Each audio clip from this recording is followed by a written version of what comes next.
Hello everyone, welcome to my channel. Friends, બહુ દિવસ આજે હું નવો વિડીયો લઈને આવી છું અને આપ સૌની ડિમાન્ડ ઉપર આજે બેકરી સ્ટાઇલ ખારી લઈને આવી છું. આજે બહુ બેઝિક રીતે આપને બનાવવાની એક રીત શીખવાડી છે. બહુ બેઝિક છે, એકદમ આસાન છે અને તમે જોઈ શકો છો કે મેં ઘરે જ ખારી બનાવી છે, પણ કેટલી સરસ બની છે.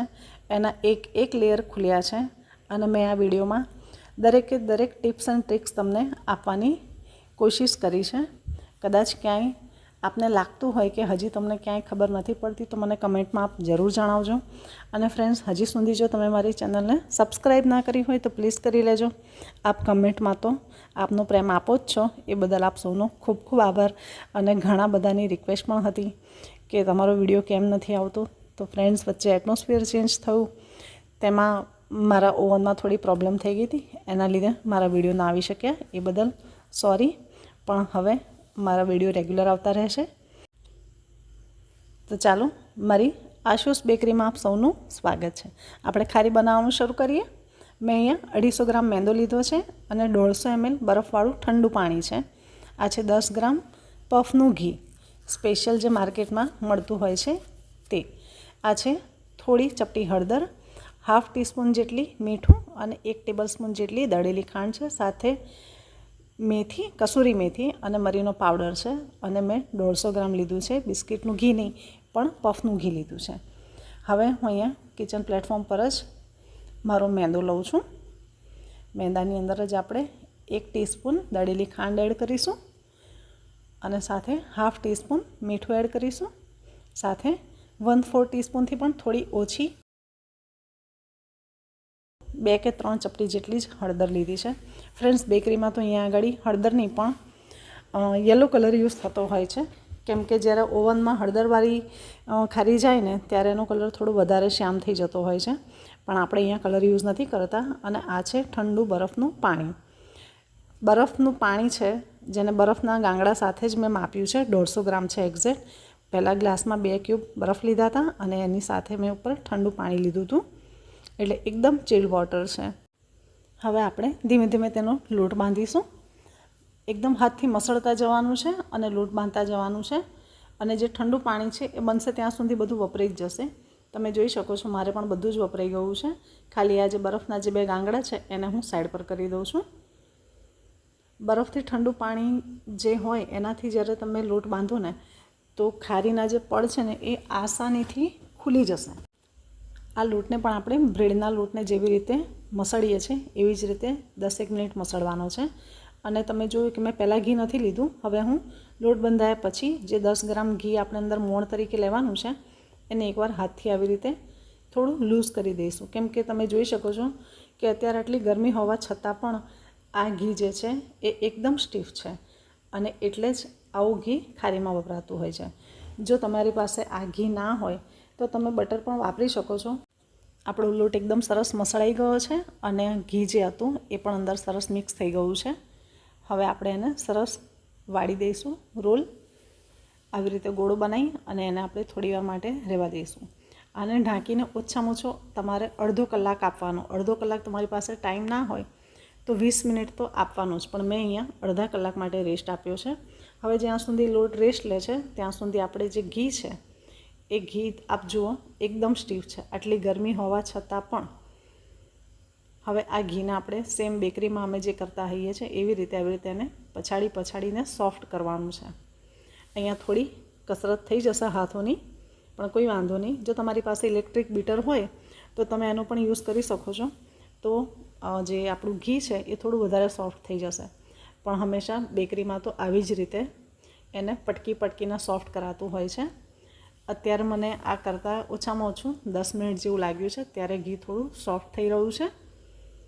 આપ જોઈ શકો છો હવે એકદમ મુલાયમ થઈ ગયું છે ઘી. આ કરવું ખૂબ જરૂરી છે. જ્યારે તમે આને શીટની ઉપર પાથરશો તો બરાબર સ્પ્રેડ થશે. જો તમે આ પ્રોસેસ નહીં કરી હોય તો શીટ ઉપર જલ્દી પથરાશે નહીં. હા, તમારે જો બટર વાપરવું હોય તો કોઈ પ્રશ્ન જ નથી, પણ જ્યારે તમારે બટર યુઝ કરવું હોય તો બટર તો આટલું સ્ટીફ બહાર રહેશે જ નહીં. એટલે તમારે શું કરવાનું, બટરને ફ્રીજમાંથી કાઢી અને 5 જ મિનિટ બહાર રાખવાનું અને ફટાફટ જ્યારે તમારી શીટ વણાઈ જાય એ ટાઈમે તમારે બટરને લગાવવાનું રહેશે. ફ્રેન્ડ્સ, આ જે માર્જરીન છે એ આસાનીથી ઓનલાઈન પણ મળી જતું હોય છે.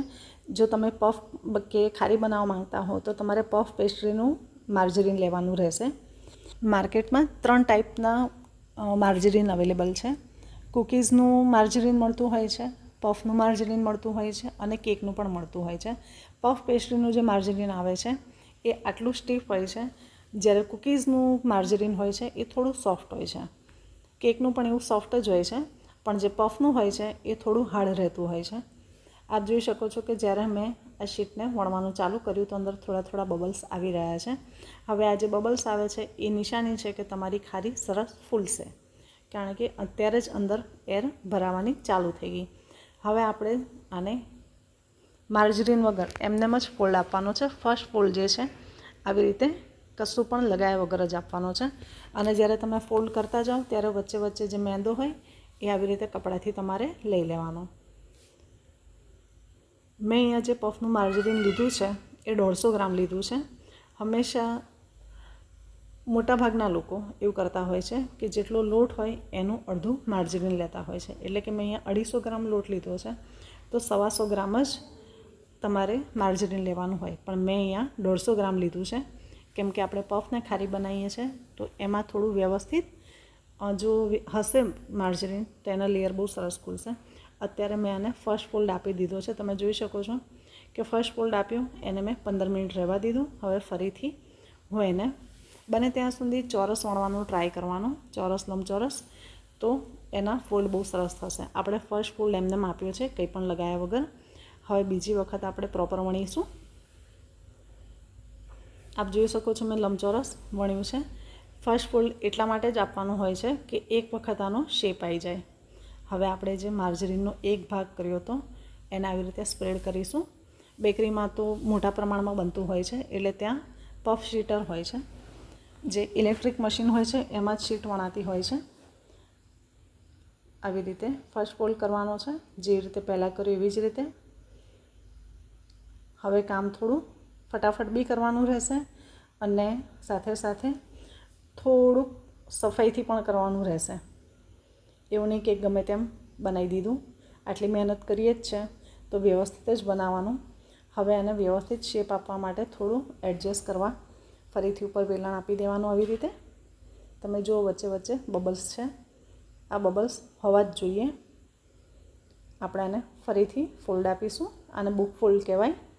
અને હવે આપણો લોટ એકદમ સરસ સ્ટ્રેચી થઈ ગયો છે, તો તમે આવી રીતે એને એડજસ્ટ કરી શકો છો. મેં અહીંયા આગળ કોઈ પણ ભાગ કટ ના થાય એ રીતે વિડીયો બનાવ્યો છે. વિડીયો થોડો લાંબો છે, પણ પ્રોપર દરેક ઇન્ફોર્મેશન સાથે અને દરેક મેથડ સાથે મેં વિડીયો બનાવ્યો છે, તો તમે પૂરો જોજો. જો આપણો સેકન્ડ ફોલ્ડ પણ થઈને રેડી છે. હવે આપણે આને ફરીથી વણીશું. જ્યારે પણ તમે વણો ત્યારે એને હલકા હાથે જ વણવાનું, બહુ ભાર દઈને નહીં વણવાનું. અને મેંદો થોડો છૂટથી જ લેવાનો. આપ જોઈ શકો છો મારા પ્લેટફોર્મ ઉપર પણ ઘણો બધો મેંદો છે, પણ એવું હોવું જ જોઈએ. ફરીથી આપણે જે એક ભાગ રાખ્યો હતો એને પણ લગાવી દઈશું. ફ્રેન્ડ્સ, તમે જોઈ શકો છો કે હું જે અત્યારે આપું છું, લેયર લગાવું છું ઘીનું, તો હાથોની આંગળીઓની ઇમ્પ્રેશન ઉપર આવે છે. એ તમે જુઓ, આ કમ્પલસરી છે, આ હોવું જ જોઈએ. જ્યારે આવી રીતે આંગળીની ઇમ્પ્રેશન હશે ને તો વચ્ચે જે ખાડા છે એમાં હવા ભરાશે, અને આ જે હવા ભરાશે ત્યારે આપણી ખારી વધારે ફૂલશે. આવી અમુક નાની નાની ટિપ્સ હોય છે જે ઘણા બધા કહેતા નથી. બેકરીવાળા તો ક્યારેય નહીં કહે, પણ તમે ઘણા બધા જો કદાચ વિડીયો જોયા હશે બેકરીના, તો તમે જોયું હશે કે લોકો હાથથી આવી જ રીતે લગાવતા હોય છે. આના પછીનો હું જ્યારે પફ પેસ્ટ્રીનો કે પફનો જ્યારે હું વિડીયો લઈને આવીશ ત્યારે હું અલગ રીતે તમને ફોલ્ડ કરતાં શીખવાડીશ. એક આ મેથડ છે કે જેમાં તમે 2 વખત ઘી લગાવી અને ફોલ્ડ આપો, અને બીજી એક રીત છે જે હું ફરી ક્યારે જ્યારે વિડીયો લઈને આવીશ પફનો ત્યારે એમાં હું તમને શીખવાડીશ. પફનો વિડીયો જ્યારે હું લઈને આવીશ ત્યારે હું તમને એમાં પફનું માર્કેટ સ્ટાઇલ જે સ્ટફિંગ હોય છે એ બનાવતા શીખવાડીશ. આપણું આ થર્ડ પણ બનીને રેડી છે, આપ જોઈ શકો છો. જેમ જેમ તમે એક એક ફોલ્ડ કરતા જશો તેમ તેમ આમાં એનું ફિનિશિંગ આવતું જશે. હવે આપણે ઉપરથી બધો જ લોટ લઈ અને ફરીથી ઢાંકવાનો છે. હવે લાસ્ટ ટાઈમ 3 વાર આપણે ફોલ્ડ થઈ ગયો છે અને ચોથી વખત ફરીથી આપણે એને ફોલ્ડ આપવાનો છે. પણ હવે આપણે એમાં કંઈ જ ઘી લગાવવાનું નથી, બસ એમનેમ જ. કેમ કે આપણે જ્યારે થર્ડ લેયરમાં જ્યારે આપણે ઘી લગાવ્યું સેકન્ડ ટાઈમ, એ બધું ઘી અત્યારે ઉપર જ છે, એટલે એનો તો કોઈ ફોલ્ડ થયો જ નથી. એટલે ફરીથી આપણે એક પ્લેન વણીશું. એટલે આ ફોર્થ જે કહેવાય ચોથો એ ફોલ્ડ આપણે બનાવીને રેડી કરીએ છીએ. તમે જુઓ કે હવે એનું ફિનિશિંગ કેટલું પરફેક્ટ આવી ગયું છે. જેમ જેમ તમે વણતા જશો તેમ તેમ ફિનિશિંગ આવતું જશે. અને વચ્ચે વચ્ચે આવી રીતે તમારે વેલણથી એડજસ્ટ બી કરી દેવાનું, જાડું પાતળું તમને લાગતું હોય તો. અને ઉપરથી લોટ પણ લેતું જવાનું.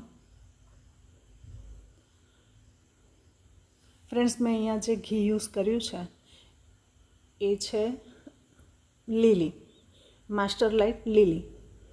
માસ્ટર લાઇટનું લીલી કરીને ઘી આવે છે. એમ તો માર્કેટમાં બહુ બધા અલગ અલગ જાતના ઘી મળતા હોય છે, પણ તમે ઓનલાઈન મંગાવી શકો છો. ઓનલાઈન 1 કિલોનું ડબ્બું પણ મળતું હોય છે. આપ જોઈ શકો છો, જુઓ કેટલા સરસ ફોલ્ડ આવ્યા છે. અત્યારે તો મારે આની ખારી બનાવી છે, પણ જો તમને લાગે કે મારે આજે ખારી નથી બનાવીને ટાઈમ છે, તો આવી રીતે શીટ બનાવીને તમે એને પ્લાસ્ટિકમાં રેપ કરી અને ફ્રીજમાં મૂકી દો. જ્યારે તમારે વાપરવી હોય ત્યારે તમે એને રૂમ ટેમ્પરેચર પર આવ્યા પછી યુઝ કરી શકો છો. તો એના લેયર બહુ જ સરસ ખુલશે. હંમેશા ઠંડી પફ પેસ્ટ્રી જો હશે ને તો એના લેયર બહુ સરસ ખુલશે.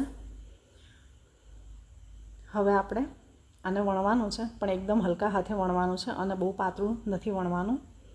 આપ જોઈ શકો છો, પહેલાં જ્યારે હું શીટ વણતી હતી તો કેટલી મોટી હતી, અને હવે જ્યારે આપણે એને કટ કરવાની છે ત્યારે તમે જુઓ કે આ હલકા હાથે ચારે બાજુથી જાડું પાતળું ના રહે તે રીતે તમારે વણવાની છે. અને આટલી નાની શીટ બનીને રેડી છે.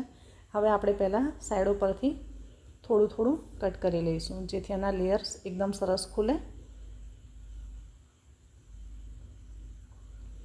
માર્કેટમાં ઇલાઇટ બ્રાન્ડ આવે છે. ઇલાઇટ બ્રાન્ડનું પણ માસ્ટર લાઇટ કરીને આવતું હોય છે, એ પણ તમે યુઝ કરી શકો છો. નેચર ફ્રેશ કરીને આવે છે, એ પણ તમે વાપરી શકો છો.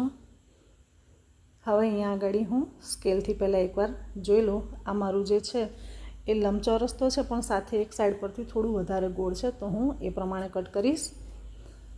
આની જે પહોળાઈ છે એ એક્ઝેક્ટ 12 ઇંચ છે, એટલે હું અહીંયા 1.5 ઇંચના 6 ટુકડા કરીશ. પહેલાં હું 1.5 ઇંચ જોઈ લઉં અને એ પ્રમાણે હું પહેલાં કટ કરી લઉં ઊભી સ્ટ્રીપ. આ જે એક્સ્ટ્રા હતું એનું હું ફરી કંઈક બનાવી દઈશ. એટલે મારી પાસે અત્યારે 5 સ્ટ્રીપ બનીને રેડી છે 1.5 ઇંચની, અને હું એની લંબાઈ કાપું છું 3 ઇંચ. એટલે 3 ઇંચ લંબાઈ અને 1.5 ઇંચ પહોળાઈ. આપ જોઈ શકો છો મેં કેટલું જાડું વણ્યું છે. હું તમને સ્કેલથી બતાવું. 1 સેન્ટીમીટરથી થોડું ઓછું છે અને 0.5 સેન્ટીમીટરથી વધારે છે. આટલી જાડાઈ હોવી જ જોઈએ. હવે આ બધાની ઉપર આપણે પાણી લગાવીશું. ઘણા લોકો અહીંયા દૂધ લગાવતા હોય છે, પણ દૂધ લગાવવાની કોઈ જરૂર નથી. બેકરીમાં ક્યારેય દૂધ નથી વાપરતા, કેમ કે એ પોસાય પણ નહીં. હવે મેં અહીંયા અડધામાં મેથી લગાવી છે, કસૂરી મેથી. અને આપણે એક જે ટ્રે છે જેમાં આપણે ખારી બનાવવાની છે એને પહેલાં પાણી લગાવી દઈએ. ફ્રેન્ડ્સ, હા, અહીંયા આગળ આપણે તેલ નથી લગાવવાનું, પાણી લગાવવાનું છે. કેમ કે મેં અત્યારે મારું ઓટીજી ઓવન 230, તમારા ઓટીજી ઓવનમાં જે પણ હાઈ ટેમ્પરેચર હોય એ હાઈ ટેમ્પરેચર ઉપર એને પ્રીહીટ કરવા મૂકી દેવાનું છે. મેં અત્યારે મારો ઓવનને હાઈ ટેમ્પરેચર ઉપર 230 ડિગ્રી ઉપર પ્રીહીટ કરવા મૂકી દીધું છે. અને હું અત્યારે અહીંયા ટ્વિસ્ટેડ ખારી બનાવી રહી છું. તો મેં અડધામાં મેથી લગાવી છે. હવે ટ્વિસ્ટ કરી એટલે નીચેનો ભાગ ઉપર આવ્યો, એટલે ત્યાં પણ હું પહેલાં પાણી લગાવી દઉં. અને અહીંયા હું લગાવું છું મરી. આપ જોઈ શકો છો, આવું રાખવું હોય બંને સાઈડ તમારે મેથી લગાવી હોય તો પણ લગાવી શકો છો, પણ હું અહીંયા થોડી થોડી મરી પાવડર લગાવું છું. તમે એકલી મરી કાં પછી એકલી મેથીના પણ બનાવી શકો. આપણી આ ડીશ રેડી છે.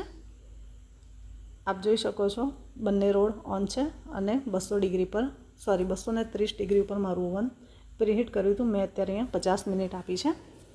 હવે જ્યારે 20 મિનિટ થશે ત્યાં સુધી એને 230 ડિગ્રી પર જ રાખીશ. હવે બાકીની જે શીટ આપણી વધી છે એને હું માઇક્રોવેવમાં બનાવવા જઈ રહી છું. ઘણાના ત્યાં ઓટીજી હોય છે, ઘણાના ત્યાં માઇક્રોવેવ હોય છે. તો હું તમને માઇક્રોવેવમાં પણ કેવી રીતે ખારી બને એ બતાવું. જે લોઅર રેક હોય એને મૂકવાનું છે અને મારું ઓવન સ્માર્ટ છે એટલે મેં આને પ્રીહીટ નથી કર્યું. હવે મારા ઓવનમાં 200 હાઈ ટેમ્પરેચર છે. તો કન્વેન્શન મોડ ઉપર 200 ડિગ્રી ઉપર હું એને અહીંયા 20 મિનિટ માટે રહેવા દઉં છું. જેવી રીતે ઓટીજીમાં 230 ડિગ્રી હાઈ ટેમ્પરેચર પર હતું તો એના પર મેં ડાયરેક્ટ ટાઈમ આપી દીધો છે 50 મિનિટનો, પણ અહીંયા હું ખાલી 20 મિનિટ આપું છું. એટલે તમે જોઈ શકો છો કે 20 મિનિટ થવાઈ છે મારી પૂરી, ત્યાં સુધી ખારી કેટલી સરસ ફૂલી ગઈ છે. અહીંયા મારી 20 મિનિટ પૂરી થઈ ગઈ. આપ જોઈ શકો છો ખારીના લેયર એકદમ સરસ ખુલી ગયા. જ્યારે બી તમે ઓવનમાં ખારી મૂકો ત્યારે એને હાઈ ટેમ્પરેચર પર પહેલાં મૂકી દેવાની, જેથી એકદમ ગરમી મળવાથી એ તરત એના લેયર છૂટા પડી જાય. હવે અહીંયા આગળ મેં 150 ડિગ્રી ઉપર ઓવનને ફરીથી 20 મિનિટ માટે મૂક્યું છે કે હવે અંદરથી પાકશે. ત્યાં સુધી ઓટીજીમાં પણ 20 મિનિટ થઈ ગઈ છે. એટલે હવે હું અહીંયા એનું 150 ડિગ્રી ટેમ્પરેચર કરું છું. એટલે પાછળની જે 30 મિનિટ છે એ હવે ધીમા તાપે મારી ખારી પાકશે, જેથી એ પણ અંદર સુધી થઈ. આપ જોઈ શકો છો કે મારા બંને ઓવન ચાલુ છે, માઇક્રોવેવ પણ ચાલુ છે, ઓટીજી પણ ચાલુ છે. માઇક્રોવેવમાં તો બનીને રેડી થઈ ગઈ છે.